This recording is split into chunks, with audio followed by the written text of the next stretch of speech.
నమస్తే, welcome to big TV. నేను మీ గౌతమి. అయితే నిన్న జవహర్ నగర్లోని ఒక అపార్ట్మెంట్ కింద ఏంటంటే దారుణమైన సంఘటన అయితే చోటు చేసుకుంది. సంపులోని పడి అంటే 22 ఇయర్స్ నవీన్ లాగా గుర్తించారనమాట. సంపులో పడి చనిపోయినట్టు తెలుస్తుంది. అసలు ఆయన సంపు వైపు ఎందుకు వెళ్ళారు, ఆయన చనిపోయినప్పుడు అసలు ఎవరు చూశారు ఏంటి అండ్ అదే కాకుండా ఆయన ఒంటి పైన కూడా గాయాలు ఉన్నాయి. అతను ఎవరైనా అంటే తోసేసారా లేకపోతే ఇట్లాంటి అనుమానాలు కూడా వ్యక్తమయ్యాయి అనమాట.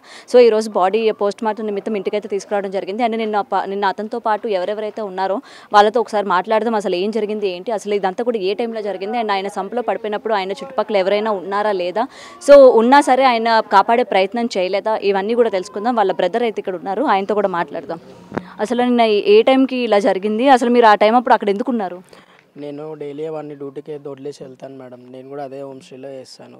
6:30 ఇద్దరి షిఫ్ట్స్ 6:30కి అన్ని 6:30కి హోమ్స్ట్రీ హైట్స్లో దింపేసి నేను హోమ్స్ట్రీ బ్రిలియన్స్కి వెళ్ళిపోయాను.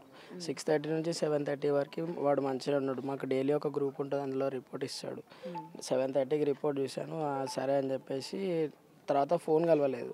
ఫోన్ కలవపోయే వరకు కింద సెల్లర్లో మామూలుగా మొబైల్ కలవదు, సిగ్నల్ ఉండదు.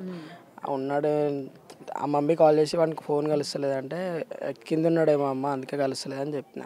తర్వాత 9:20కి నాకు మా సూపర్వైజర్ నుంచి కాల్ వచ్చింది. అరే తమ్ముడు ఎవరున్నారు రా షిఫ్ట్లో అంటే తమ్ముడే ఉన్నాడు అన్నా అన్న. అంటే ఫోన్ చేయరా అంటే ఫోన్ కలుస్తలే అన్న, చేసిన నేను కూడా అని అన్నా.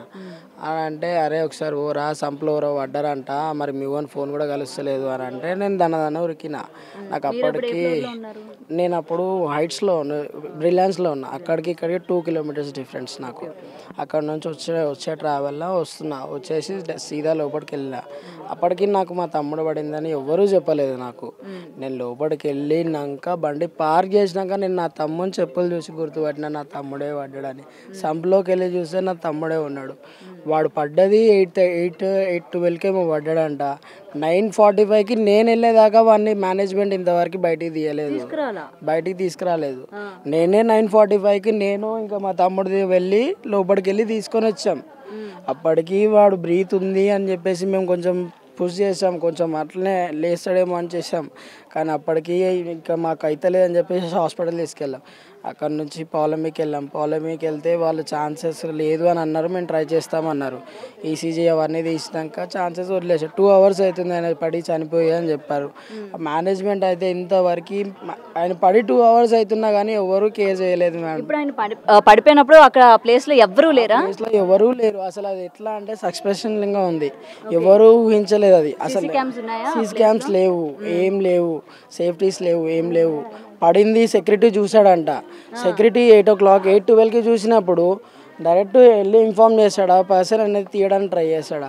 మేనేజర్కి చెప్పి మేనేజర్ నుంచి సీఈఓకి వెళ్ళి సీఈఓ నుంచి వాళ్ళందరూ వచ్చేంత వరకు ఆగి నేను వచ్చినాక కూడా మా మేనేజర్ గురించి వెయిట్ చేశాడు. రివాల్వ్ ఇంజనీర్లో నేను వర్క్ చేస్తున్నాను, అది హోమ్స్ట్రీ డిపార్ట్మెంట్. మా మేనేజర్ వచ్చేదాకా తీయము అని చెప్పేసి అది ఆపారు. నేను వెళ్తే కూడా నన్ను ఆపేశారు. నాకు ఇంకా బర్దాక్ చేయక 9:45కి నేను మా తమ్ముడు దిగేసి కిందికి వెళ్ళి దిగాక వాడిని తీసుకొని వచ్చాక అప్పటికి ఎవరు హెల్ప్ఫుల్ లేదు.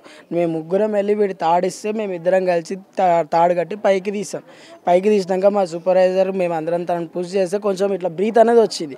పోనీలే కొంచెం వస్తుంది అని చెప్పి ప్రెస్ చేస్తూ అట్లే చేస్తున్నా కానీ నో రెస్పాన్స్. అయితే తర్వాత హాస్పిటల్ తీసుకుపోతే అక్కడ వాళ్ళు సర్టిఫై ఇచ్చేసారు 2 hours అవుతుంది అతను పడి, అప్పటి వరకు మీరు ఏం చేస్తున్నారు అని. అయినా ఒక మనిషి అక్కడ పడిపోయినప్పుడు వెంటనే రియాక్ట్ అయ్యి తీయాల్సిన మేనేజ్మెంట్ ఎందుకని అంత సైలెంట్గా ఉండిపోయారు? అంటే మళ్ళీ వాళ్ళ వైపున తప్పేమైనా వస్తుందేమో, లేకపోతే ఆ సంపు చుట్టూ ఎటువంటివి సేఫ్టీ ప్రికాషన్స్ కానీ అంటే పైన మూత వేయడం కానీ అట్లాంటివి ఏమి కూడా చేయలేదా? సంపు పైన కానీ మూత ఉంది మేడం, అది 80 kgs ఉంటుంది మూత, అది ఎవరూ తీయరు. ఒక్క పర్సన్కి అసలు ఇవ్వదు. ఆ పర్సన్ తీసినా కానీ మా తమ్మునికి తెలివి లేకుండా అయితే దుంకడు కదా. మరి ఆ రోజు ఓపెన్ ఉంది? అది ఆ రోజు ఓపెన్ లేదు, క్లోజ్ ఉంది. నైట్ వీడే ఉన్నాడు షిఫ్ట్లో. మరి క్లోజ్ ఉన్నప్పుడు ఎట్లా పడ్డాడు? క్లోజ్ ఉంది, నైట్ ఉన్నాడు. మళ్ళీ మా తమ్ముడు మార్నింగ్ షిఫ్ట్కి వెళ్ళాడు. మార్నింగ్ షిఫ్ట్కి అయితే ఏదైతే వెళ్ళాడో 7:30 తర్వాత ఏమైందో ఇన్సిడెంట్ తెలియదు. అక్కడ అది ఓపెన్ ఉంది, వాడు పడిపోయి ఉన్నాడు, చెప్పులు బయట ఉన్నాయి, ల్యాడర్ లోపల ఉంది. అసలు ఏమైందో తెలియదు మాకు. మీకు నార్మల్గా ఫ్యామిలీ ప్రాబ్లమ్స్ ఏమైనా ఉన్నాయా? అంటే వేరే కోణంలో కానీ ఒకసారి మనం ఆలోచించుకుంటే, అంటే మీరు అంటున్నారు కదా అక్కడ ఎవరూ లేరు, అది తీయాలన్నా ఆ మూత తీయాలన్నా 8 kgs ఉంటుంది, ఒకటి వల్ల సాధ్యం కాదు అని చెప్తూ ఉన్నారు కదా. మరి అది ఎలా ఓపెన్ అయ్యింది అంటారు? మరి మీ అన్న పడడం కూడా చూసారు అంటున్నారు కదా, అసలు ఏం జరిగి ఉంటుంది? పర్సనల్గా ఇంట్లో ఏమైనా గొడవలు కానీ ఇట్లాంటివి ఏమైనా ఉన్నాయా? అంటే వాళ్ళ వైఫ్ అండ్ హస్బెండ్ మధ్య కానీ మీ ఫ్యామిలీ మధ్య కానీ ఎటువంటి గొడవలు ఏమైనా ఉన్నాయా? ఇలా అడుగుతున్నానని ఏమనుకోవద్దు, ఎందుకంటే అనుమానం వచ్చింది కాబట్టి అడగడం జరిగింది. అట్లాంటి ప్రాబ్లమ్స్ ఏం లేవు మేడం మా ఇంట్లో. మా ఇల్లు చాలా మంచిది. మేము అందరం ఎంత ఉన్నా లేకున్నా మంచిగా కలిసి ఉంటాం. మాకు ఎలాంటి ప్రాబ్లమ్స్ మేము ఫేస్ చేయలేదు మా ఇంట్లో. మేము ఎప్పుడు కొట్టుకోవడం కానీ వాళ్ళిద్దరు కానీ ఎప్పుడు కొట్టుకోవడం లేదు. రేపు తెల్లారి 1 యానివర్సరీ, 3rd యానివర్సరీ ఉంది. ఆ రోజే మార్నింగ్ అన్న మేము అందరం బయటికి వెళ్దామని చెప్పేసి ఆ రోజే మార్నింగ్ నాతో మంచిగా మాట్లాడు. నేను పోయి అక్కడ డ్యూటీ పోయే వరకు 9:20కి నాకు 9:22కి కాల్ వచ్చింది. ఎవరు పడ్డారో చూడుపో అని చెప్పేసి. అంటే వాళ్ళ మేనేజ్మెంట్ ఎవరు పడ్డారో చూడుపో అని చెప్పేసి అన్నారు. కానీ కరెక్ట్గా అక్కడ కిందికి వెళ్ళి మీ తమ్ముడే పడ్డారని ఎవరు చెప్పలేదు. నేను వచ్చి నా తమ్ముని సర్టిఫై చేసేంతవరకు వాడు పడి 2 hours అవుతున్నా కానీ మేనేజ్మెంట్ ఎందుకు ఇంత నిర్లక్ష్యం ఎందుకు? అసలు నాకు ఇక్కడ అర్థం కాని విషయం కూడా ఇదే అనమాట. ఇంత నిర్లక్ష్యం ఎందుకు? ఒక మనిషి అక్కడ పడ్డాడు, సెక్యూరిటీ చూశాడు అని చెప్తున్నాడు. ఒక మనిషి ప్రాణంతో కొట్టుమిట్టలు ఆడుతున్నాడు, ఆయన కాపాడాలి, సో ఎవరైనా మనం పిలవాలి అన్నది వదిలేసి ఎందుకని 2 hours వరకు వెయిట్ చేశారు? అసలు మేనేజ్మెంట్ ఎప్పుడు కూడా ఈ విధంగానే ఉంటుందా అందరి పట్లనా, లేకపోతే ఏంటి? ఆ మేనేజ్మెంట్ అనేది ఎట్లుంటుంది అంటే మేడం, వాళ్ళ వర్క్ మాత్రం చూసుకుంటారు. వాళ్ళు చేసే వర్క్ మాత్రం చూసుకుంటారు, తర్వాత వాళ్ళకి సంబంధం ఉండదు. వాళ్ళు ఏదైతే జాబ్ చేస్తామో మేము ఆ జాబ్ చూసుకుంటారు. తర్వాత వాడికి ఏమైనా అయిందనుకో నో ఆన్సర్ ఉండదు, ఏముండదు. ఏమన్నా అయిందే జ్వరం వచ్చినా మేము రాము అంటే అట్టెట్లా రారు. అది ఒక సిల్లీ రీజన్ అడుగుతారు అంతే. ఇప్పుడు మరి ఇంత దారుణం జరిగింది, మేనేజ్మెంట్ ఎటువంటి చర్యలు తీసుకోబోతుంది? ఫ్యామిలీకి సంబంధించి వాళ్ళు ఏమైనా ఆర్థిక సాయం చేస్తామన్నారా? ఎందుకంటే వాళ్ళ వైపు మిస్టేక్ ఉన్నట్టు ఇక్కడ క్లియర్గా కనిపిస్తుంది. 2 hours వరకు ఇంటిమేట్ చేయకపోవడం కావచ్చు, అండ్ వాళ్ళు వెంటనే రెస్పాండ్ అయ్యి యాక్షన్ తీసుకోపోవడం కావచ్చు. మరి మీరు మేనేజ్మెంట్ని నిలదీశారా? మేము మేనేజ్మెంట్ని నిలదీస్తాం, మేము కంప్లైంట్ కూడా చేసాం. హోమ్స్ట్రీ డిపార్ట్మెంట్ ఇంతవరకు ఇక్కడికి నిన్న మా సిఎస్ఐ కాల్ చేస్తే ఇక్కడికి వస్తా అని చెప్పారు.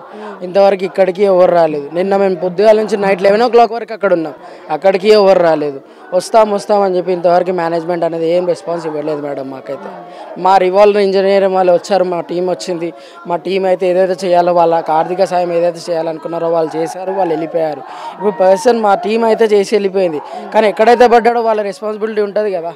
వాళ్ళు ఏం చేయకపోతే అసలు ఎందుకు మరి అంత పెద్ద హోమ్స్ట్రీ డిపార్ట్మెంట్ కోట్లు పెట్టి కడుతున్నప్పుడు ఒక ప్రాణం పోతున్నప్పుడు ఎందుకు ఆన్సర్ ఇవ్వరు? మరి ఆన్సర్ ఇవ్వలేనప్పుడు బ్రదర్ యొక్క ఒంటి మీద గాయాలు ఉన్నాయి అన్న విషయం కూడా వచ్చింది, అది నిజమేనా? మరి అది కొంచెం మాకు కూడా నిజమే మేడం, ఎందుకంటే మేము సర్టిఫై చేయలేదు దానికి. మేము ఉన్న టెన్షన్లో మేము అవన్నీ ఏం చూసుకోలేదు. మేము డైరెక్ట్ హాస్పిటల్కి వెళ్ళాము, అక్కడ మాకు సర్టిఫై ఉన్న గాయాలు ఉన్నాయి అని చెప్పేసి అంతే. అది ఎవరి వల్ల అయింది, ఎందుకు అయింది మాకు కూడా తెలియదు మేడం. మాకు ఇంతవరకు ఏం ఇన్ఫర్మేషన్ లేదు, ఏమైంది అనే సంగతి తెలియదు. మీరు ఏ టైంకి వెళ్ళారు అక్కడికి? నేను మార్నింగ్ నాది నైట్ షిఫ్ట్ ఉంటుంది, ఎగ్జాక్ట్ 10కి వెళ్తాను. నైట్ షిఫ్ట్ మీరు వెళ్ళేసరికి ఆ సంపు క్లోజ్ చేసి ఉందా? అది ఎవ్రీ టైం క్లోజే ఉంటుంది. అసలు ఆయన ఎందుకు ఓపెన్ చేసినో దాంట్లో ఇంకా ఏముందో తెలియదు. అది ఎవ్రీ టైం క్లోజ్. నేను పోయినా 8 months 9 months అయితే పోయి ఇప్పటి వరకు అది ఎప్పుడు ఓపెన్ చేయలేము. మేము పెద్దది అది చిన్న మూత ఉంటుంది, అదే ఓపెన్ చేసి అందులోకెళ్ళే చూసుడు ఉంటుంది. అది పెద్దది ఇప్పటి వరకు ఓపెన్ చేయలేము మేము పోయినప్పటి నుంచి వరకు 8-9 months అయింది. సో ఇప్పటికైనా మీరు అడిగారా అక్కడ ఎవరినైనా, అది అసలు ఎవరు ఓపెన్ చేశారు, ఏ టైం అప్పుడు ఓపెన్ చేశారు ఆ సంపుది ఆ మూత అని చెప్పి మీరు అడిగే ప్రయత్నం చేయలేదా? అడిగినా మాది మీ వల్లనే అవుతుంది కదా, మాకు తెలియదు కదా అని ఒక క్వశ్చన్ మా మీదే వేసేస్తారు. వాళ్ళు మీరే ఆన్సర్ దొలాడుకోరు అన్నట్టు. ఇది ఒకటే చెప్తున్నారు, మీరే వస్తారు, ఇది మీ ఫీల్డ్, ఇక్కడికి వచ్చేది మీరే, ఆ టైంకి వచ్చేది మీరే చూసుకోవాలి కదా, మాకేం తెలుస్తుంది అని ఒక మాట అడుగుతారు. మమ్మల్ని అడుగుతారు ఉల్టా, తిరిగి మమ్మల్ని అడుగుతున్నారు. ఓకే, సో ఇప్పటికీ తెలియదు అయితే ఎవరు ఓపెన్ చేశారు ఏంటన్న విషయం తెలియదు అది.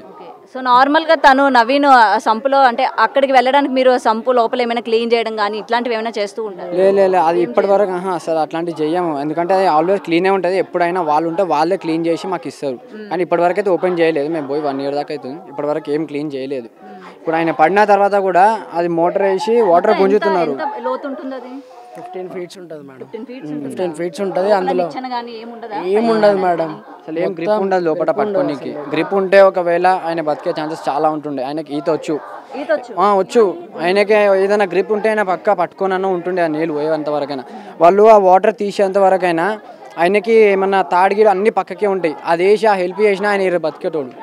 అది ఏం చేయలేదు. వాటర్ని తీసుకెళ్ళి లేబర్ని కిందికి పంపించినా తీయొచ్చు మేడం. అంత ఆప్షన్ లేకుండా అయితే ఉండదు కదా. లేదు మొత్తం వాటర్ తీసినాకనే బాడీ తీద్దామన్న సిచ్యువేషన్లో ఉన్నారు వాళ్ళు. అంతా ఉన్నప్పుడు మరి అంత పెద్ద మేనేజ్మెంట్ ఎందుకు మెయింటైన్ చేస్తున్నప్పుడు మరి ఎవరు సేఫ్టీ చేయకుండా, ఎవరు ఏమైనా అయితే చేయకుండా అంత పెద్ద మేనేజ్మెంట్ ఎందుకు మరి రన్ చేయడం? మీరు ఏమవుతారమ్మా? నేను పెద్దమ్మనమ్మా. నాకు కూడా తెలియదు మేడం. నేను కూడా కేర్ హాస్పిటల్లో చేస్తాను. ఇట్లా చనిపోయిన హౌస్లో పడి అంటే మేము పరిగెత్తి మేము డ్యూటీల కాడ చెప్పుకొని మేము ఇక్కడ వచ్చేసినాం మేడం. గాంధీకి పోయినాము, ఆడికే క్లోజ్ అయిపోయింది, ఇప్పుడు చేయరు, పోస్ట్ మార్టం అన్నారు. రాత్రి 12-1 గంట దాకా అక్కడ. రేపు వాళ్ళ యానివర్సరీ అని కూడా చెప్తూ ఉన్నారు. పాప తనకి కూడా వాళ్ళ వైఫ్ కూడా తల్లిదండ్రులు లేరు అన్న విషయం లేరు మేడం, తల్లిదండ్రులు లేరు. ఇక వీళ్ళే అత్త మామ తల్లిదండ్రులు లెక్క చూసుకుంటారు. ఏమైనా భార్య భర్తలకి ఇద్దరికి ఏం గొడవలు లేవు, ఇద్దరికి ఏం గొడవలు లేవు మేడం. మంచిగా చూసుకుంటారు తల్లిదండ్రి. అంటే చాలా భయం అనేది చాలా ఇది ఉంటుంది. అలా డాడీకి మమ్మీకి అయితే ఆలు ఎలగనియ్యాడు. ఈ అబ్బాయి చాలా మంచిగా చూసుకుంటాడు. గదే వచ్చింది మేడం, మాకేం లేదు. వాళ్ళకి ఇప్పుడు ఆ చిన్న బేబీ ఉంది, పాప ఉంది. ఆ చిన్న వయసులో మ్యారేజ్ చేసుకున్నందుకు ఇప్పుడు వాళ్ళకి ఏ ఆధారం లేదు మేడం. ఏదైనా ఆధారం పెట్టేది ఉంటే పెట్టండి మేడం. వాళ్ళు ఏం చేసుకొని బతకలేరు మేడం. ఈ వయసులో చిన్న పిల్ల ఏం పని చేయగలుగుతా? చిన్న బాబుని పెట్టుకొని ఇది ఒక్కటి తయారు మీరు ఇచ్చేయండి మేడం. సో ఇదండి ఇప్పుడు ఇక్కడ ప్రజెంట్ పరిస్థితి. వాళ్ళ బ్రదర్ మాటల్లోనే, అలాగే వాళ్ళ ఫ్రెండ్స్ వాళ్ళ బంధుమిత్రుల మాటల్లో కూడా మనం విన్నాం కదా. అండ్ ఏదైతే హోమ్స్ దానిలోని వీళ్ళు పనిచేస్తూ ఉన్నారో అక్కడ ఏమాత్రం మేనేజ్మెంట్ కానీ ఎవరు కూడా సరిగ్గా రెస్పాండ్ అవ్వలేదు. ఆయన పడిపోయిన 2 hours వరకు కూడా ఏంటంటే పేరెంట్స్కి కూడా ఆయన మేనేజ్మెంట్కి సంబంధించిన వాళ్ళు ఇన్ఫర్మేషన్ ఇవ్వలేదు అని అయితే వాళ్ళ బ్రదర్ మాటల్లో తెలుస్తోంది. అండ్ 2 hours వరకు ఎందుకని ఇవ్వలేదు, అండ్ సంపు ఏదైతే 15 meters లోతు ఉంటుంది అని చెప్తూ ఉన్నారు, దానిపైన మూత కూడా 8 kgs వరకు ఉంటుంది. నైట్ ఎవరైతే నైట్ షిఫ్ట్లో ఉంటారో ఆ అబ్బాయి మాటల్లో కూడా మనం విన్నాము. నైట్ షిఫ్ట్లో కూడా ఏంటంటే మొత్తం క్లోజ్ ఉంది, మరి ఎవరు ఓపెన్ చేశారు అన్న విషయాలు కూడా వీళ్ళకి తెలియదు అని చెప్తున్నారు. అండ్ అంత నిర్వర్తిస్తున్న వాళ్ళు కేవలం సీసీ కెమెరాలు కూడా వాళ్ళు ఏమాత్రం కూడా మెయింటైన్ చేయట్లేదు అని అయితే వీళ్ళు చెప్తూ ఉన్నారు. అండ్ ఏదైతే సెల్లార్లోని ఇన్సిడెంట్ జరిగిందో అక్కడ సీసీ కెమెరాలు కూడా లేవు. ఒకవేళ దాన్ని బయటికి తీసుకొచ్చి అసలు ఏం జరిగింది ఏంటి, వాళ్ళ అన్న నవీన్ ఆయనే పడిపోయారా, లేకపోతే అంటే పొరపాటున కాలు జారి పడిపోయారా, లేకపోతే ఎవరైనా తోసేసారా అన్న విషయాలు కూడా ఏమాత్రం కూడా తెలియకుండా సీసీ కెమెరాలు కూడా అంటే చూసుకునే ఛాన్సెస్ కూడా లేకుండా సీసీ కెమెరాలు లేవు అని అయితే వాళ్ళ మాటల్లో కూడా వింటున్నాము. సో ఏదైనా నవీన్ ఇంత చిన్న ఏజ్లో చనిపోవడం అందరికీ బాధాకరంగా ఉంది అని అయితే చెప్తూ ఉన్నారు అనమాట. అండ్ వాళ్ళ వైఫ్కి విషయానికి వచ్చేసరికి ఏంటంటే ఇప్పుడు ప్రజెంట్ నవీన్ 21 yearsగా చెప్తూ ఉన్నారు. అండ్ వాళ్ళకి మ్యారేజ్ అయ్యి కూడా 2 years అవుతుంది. రేపు వాళ్ళ యానివర్సరీ అని కూడా చెప్తూ ఉన్నారు అనమాట. రేపు యానివర్సరీ ఇవాళ ఇలా జరగడం నిజంగా దారుణం అని కూడా చెప్తూ ఉన్నారు. అండ్ వాళ్ళకి 1 year 1.5 year బాబు కూడా ఉన్నాడు. అండ్ ఆ విజువల్స్ మనం ఒకసారి కానీ చూసుకుంటే ఆ బాబు తండ్రి దగ్గరికి వెళ్ళి లేవమని చెప్పడం కావచ్చు, అసలు ఏం జరిగిందో కూడా తండ్రికి ఇలా అయిందని తెలియని పరిస్థితి. ఆ అబ్బాయికి అసలు రేపటి నుంచి నాన్న లేరు అన్న విషయం కూడా ఎవరు చెప్పినా కూడా అర్థం చేసుకోలేని అండ్ తెలియని వయసు అన్నమాట. సో ఇలాంటి టైంలోని రేపు ఎంతో ఆనందంగా యానివర్సరీ జరుపుకోవాల్సిన వాళ్ళు ఈరోజు ఇలాంటి దౌర్భాగ్యం అంటే ఇలాంటి సిచ్యువేషన్ వస్తుందని చెప్పి నిజంగా ఎవరు ఊహించరు. అండ్ వాళ్ళ బాధ కూడా ఇవాళ అదే అనమాట. అండ్ మేనేజ్మెంట్కి సంబంధించి కూడా వాళ్ళ వైపు తప్పు ఉంది. ఇంత ప్రమాదం జరిగినా కూడా ఇప్పటి వరకు మేనేజ్మెంట్ ఇక్కడికి రావడం కానీ పరామర్శించడం కానీ అసలు వాళ్ళ వైపు ఇలా తప్పు జరిగింది, మేము ఇప్పటివరకు ఇన్ఫర్మేషన్ ఇవ్వలేదు అని చెప్పి కానీ ఆర్థిక సాయం కానీ ఏది కూడా చేయలేదు. అండ్ వాళ్ళపైన కేసు కూడా నమోదు చేసినట్టు ఇక్కడ వీళ్ళు బంధుమిత్రులు అయితే చెప్తూ ఉన్నారనమాట. కెమెరామెన్ వినోద్తో Gautami reporting, Hyderabad. For more videos like this, subscribe Big TV channel.